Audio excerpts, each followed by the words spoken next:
This video contains spoilers for the film Parasite.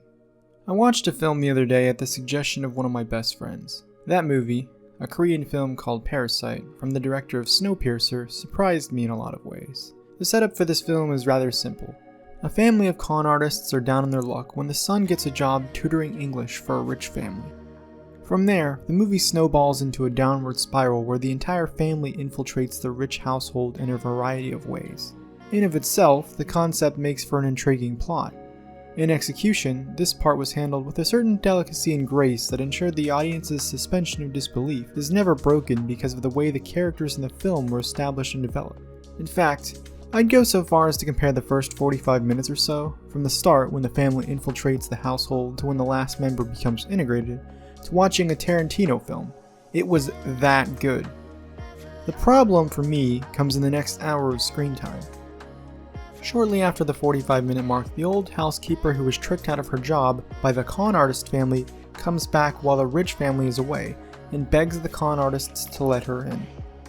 They reluctantly agree, and the mom of the family, who is now the new housekeeper, escorts the old housekeeper to the basement, where she moves a shelf out of the way to reveal a set of stairs going down to a bomb shelter where her crazy husband has been living for the last 4 years.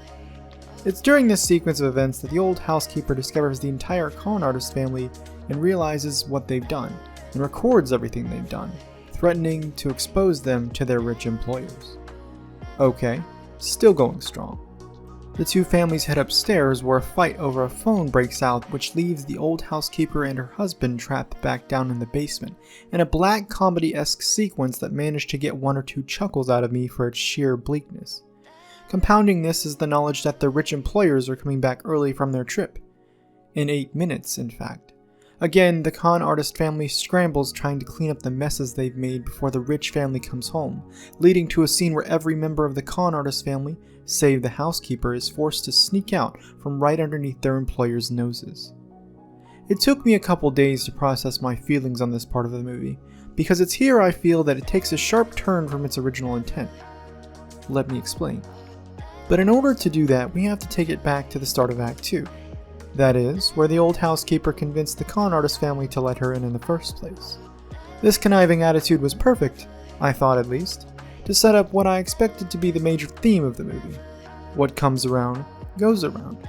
My initial impression of this event was that the con artist family was going to let her in, and, upon revealing the existence of the basement and her husband, was going to make them complicit in her crimes, and slowly start to take back everything this family took from her, especially given when she finds out about who they really are.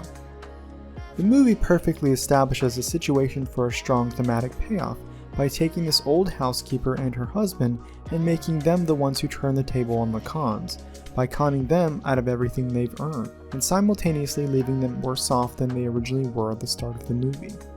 That didn't happen, and it largely soured the movie for me. There was no significance to anything that was happening. What was the point of what I was watching? Was it to watch these evil characters get what they deserve? No, clearly not, because if it were, the director would have gone with something similar to what I just mentioned. Was it to watch them get everything they wanted, and to eventually, as they mentioned many times throughout the movie, con the rich homeowners out of their entire estate, and everything they own by manufacturing a marriage between the son of the con artist family and their employer's rich and well-to-do daughter? No, because that didn't happen either. Instead, what we got was a series of cobbled-together scenes where the con artist family escapes from their rich employer's household in the pouring rain only to go back and discover that their own had been flooded because they left a window open. It was here that I thought to myself the movie was going to go with something else altogether. The son of the con artist family mentioned it several times prior to this, after all, that he really liked the daughter of the rich family, that he was going to go to university and marry her when she got there herself. It was here that I suspected that after losing everything, the family would go back to their employers and confess to everything that had happened, and repent to the crimes that had transpired. The family wouldn't pursue prosecution because of the discovery of the old housekeeper and her husband living under their house. However, the family would, while understanding how all of this had occurred, turn them away because of everything they had done. And the movie would end. This type of ending would have also been consistent thematically.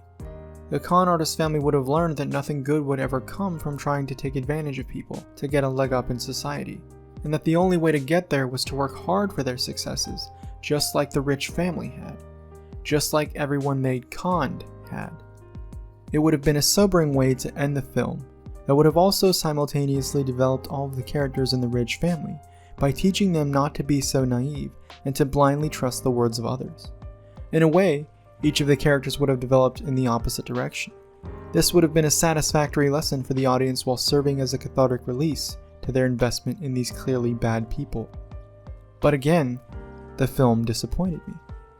The family discovers that their house has been flooded and stays the night in a gym stadium turned flood shelter. In the morning, they're invited to a party with a bunch of rich people where each of them question whether or not they really belong among people like this, but doing nothing overall to accuse themselves of any guilt they might feel. They continue to assume the roles they've stolen from others when the crazy husband from the basement escapes and kills the con artist's daughter, and almost kills the son. It's during this scene that the father of the con artist family stabs the rich head of household in a rage concerning little things that have built up over the course of the film. The film should have cut to black here. The aftermath of these characters isn't what's important. Again, it's the implication, however much worse the point is made here than in the previous two scenarios I mentioned, that what comes around goes around. Again, it didn't do that. Instead, the film cuts to an epilogue that drags out and reveals the father of the con artist family is living in the basement of the house, and that he survived 2 families now. The film ends with the son of the con artist family reaffirming to his dad his commitment to working and one day owning the house, so that he, his mother, and his father can see each other again. The epilogue to this film does nothing but completely muddle its themes. If the entire point of the climax was what comes around goes around, then save the loss of one family member, the main characters aren't really left off better or worse than when the film started. They get no jail time, and nothing save one random experience caused by a crazy guy they didn't tie up well enough teaches them anything. Had the film cut to black and left the fates of the characters ambiguous in the aftermath of their actions, we would have had a film that better expressed the themes it was going for. If you liked this video, please make sure to like and subscribe for more content like this. If you want to be notified anytime I post new videos just like this, hit the notification bell too.